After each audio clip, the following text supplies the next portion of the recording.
Jadi cuma kan PW. Oh, saya penyiar tingkat kecamatan. Apakah hanya ini? Hanya suatu jabatan yang di SK? Apakah ini yang akan kita cari?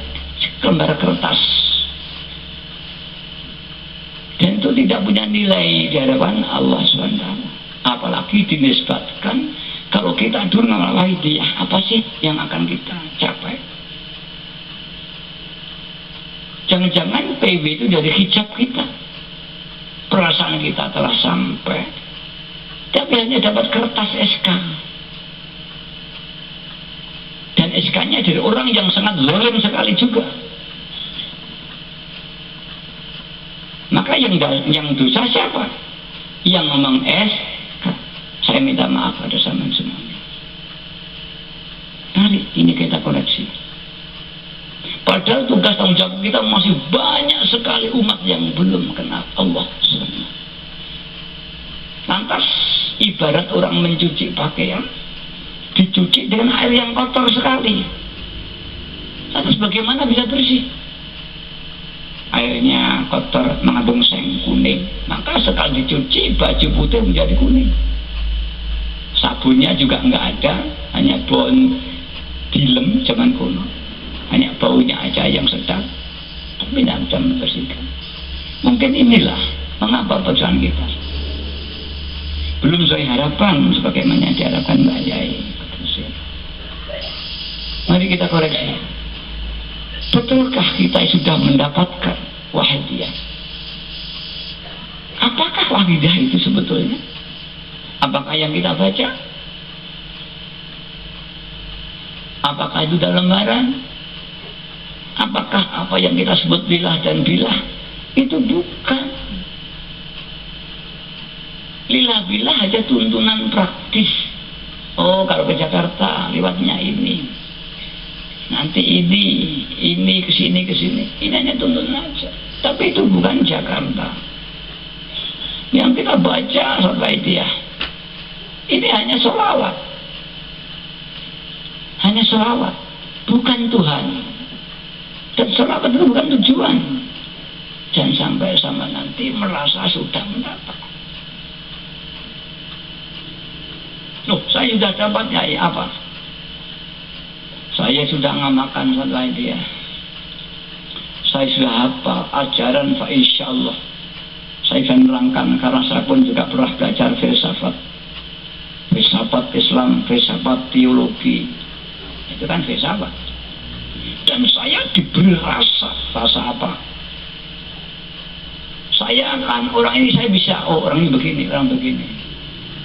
Ya justru itulah Anda terbelok. Karena itu sesungguhnya makin ampuh, makin jauh dari Allah subhanahu. Yang orang seorang murid itu tidak sadar bahwa dia telah terpleset karena oleh Allah diberi kauniyah, karomah kauniyah yang sesungguhnya itu milik Allah subhanahu wa ta'ala. Hati-hati. Jika belum, apalagi kamu tidak tahu apa-apa, sekian tahun dari pengamal, me'apal Allahumma yawa, me'apal itu lillah dan billah. Tapi kelingan Allah aja tidak, apalagi merasakan Allah di hati kita. Inilah malam hari ini para hadirat kita sebagai PW kita koreksi. Dan inilah kunci mengapa. Kalau nanti ada lagu Tombak ati lima warane wong kang soleh kumpulan. Mengapa ngumpul orang soleh? Orang yang soleh, orang yang baik. Innallah itu mendapat hidayah nur ilahiyah sehingga memancar. Seperti saya ceritakan tadi, seorang wanita solihah dikuyuk-kuyuk suaminya manut, dikitikan manut karena keikhlasan hatinya, taat pada suaminya. Tidak ada orang taat kalau orang itu bukan solihah. Kalau wanita, tidak ada orang yang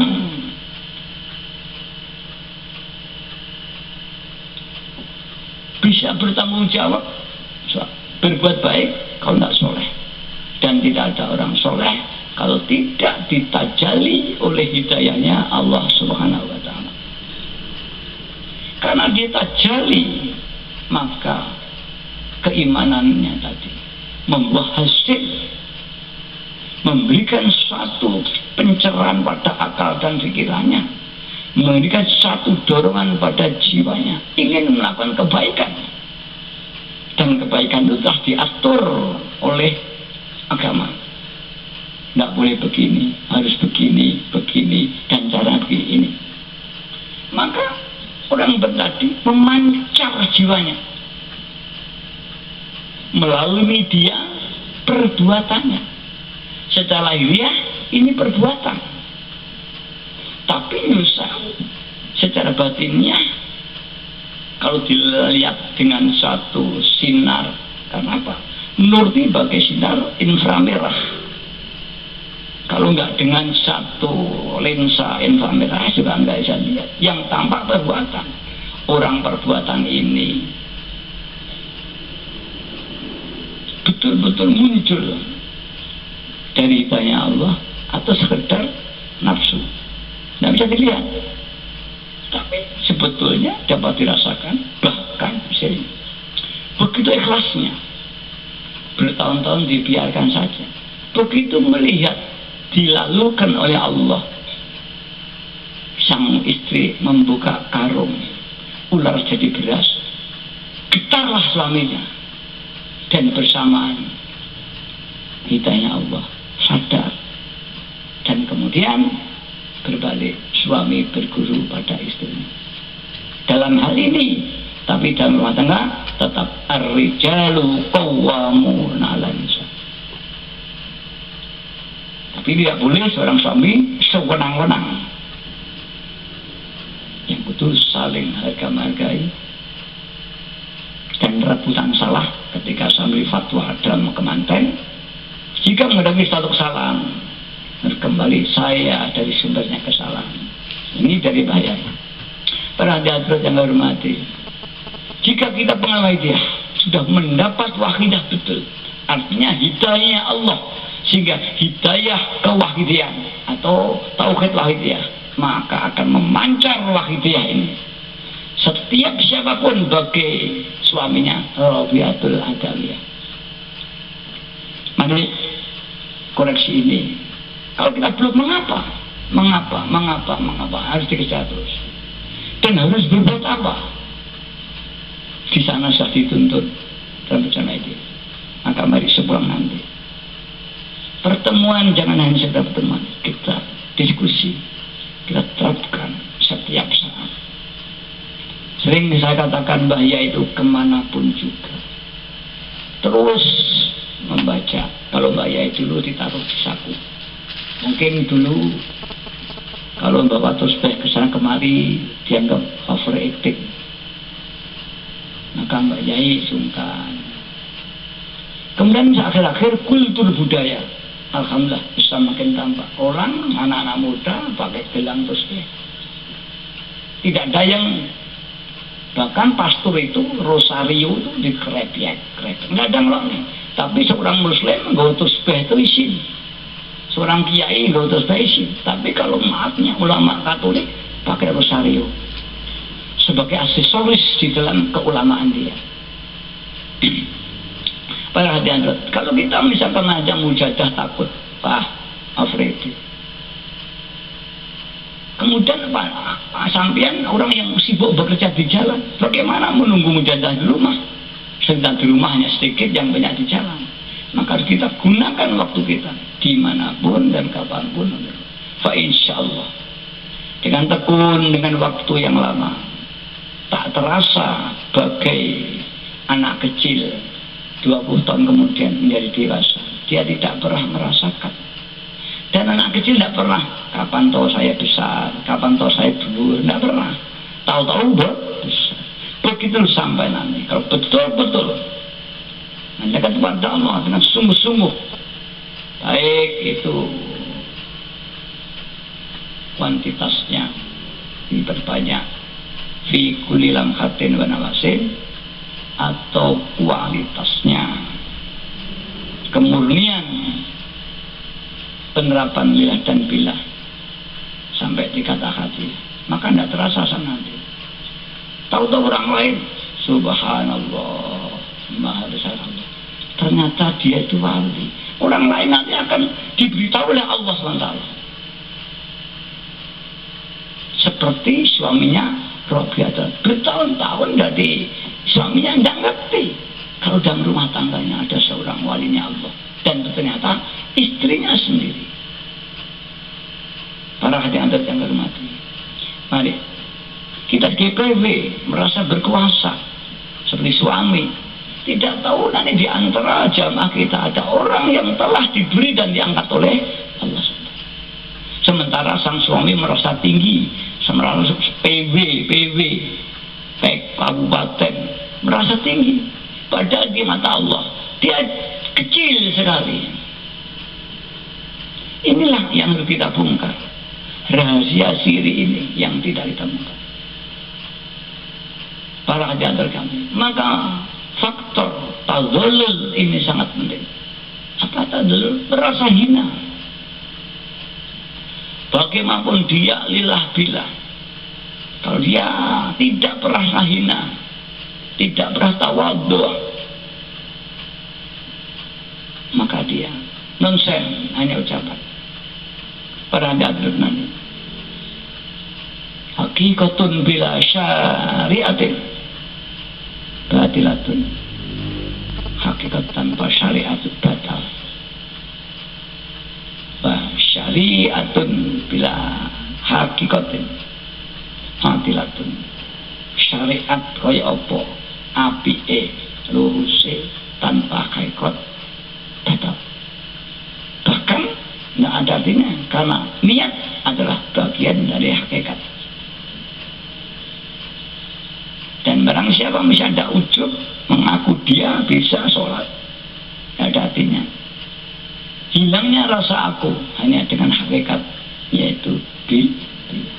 Para hadirin yang hormati, yang mudah-mudahan ini pengajian ini kita rasakan, kita hayati, kita kembang terus memperbanyak mujahadah kemanapun dan kapanpun, mumpung kita masih diberi kesempatan oleh Allah Ta'ala. Sebelum kita kembali sebagai diceritakan Pak Yudin, mati di liang kubur yang tidak ada. Kemudian bagaimana Romi Aisyah kadung rusak, ahli maksiat, mau limo salah koni kabeh. Tuhan Maha Pengampun. Ada satu cerita zaman Nabi Musa alaihissalam. Suatu saat Nabi Musa itu dapat wahyu, ya Musa, di suatu desa di kaum itu ada orang yang mati.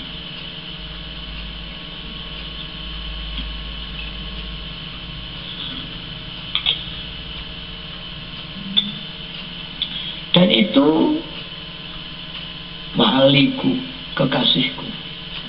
Kau saya perintahkan, hormati jenazah itu. Nabi Musa berangkat ke kaum. Dampailah satu kaum.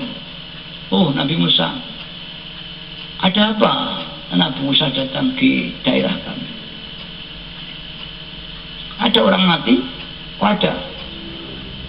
Tadi malam ada orang mati. Saya diperintah Allah untuk menghormat orang ini. Oh, bagaimana Anda diperintah Allah? Orang ini ahli maksiat, ahli limo-limo. Ini sekarang oleh orang bisa dilempar, dibuang mayatnya ini. Karena orang sudah muak dengan perbuatan orang ini. Sehingga orang desa tidak ada yang mau menghormati jenazahnya, dilempar biar jadi makanan anjing. Wahai umatku, Allah itu Maha Rauf Rahim. Orang ini memang betul ahli maksiat, tapi ingat, ketika dia akan sakratul maut, dia tobat kepada Allah SWT.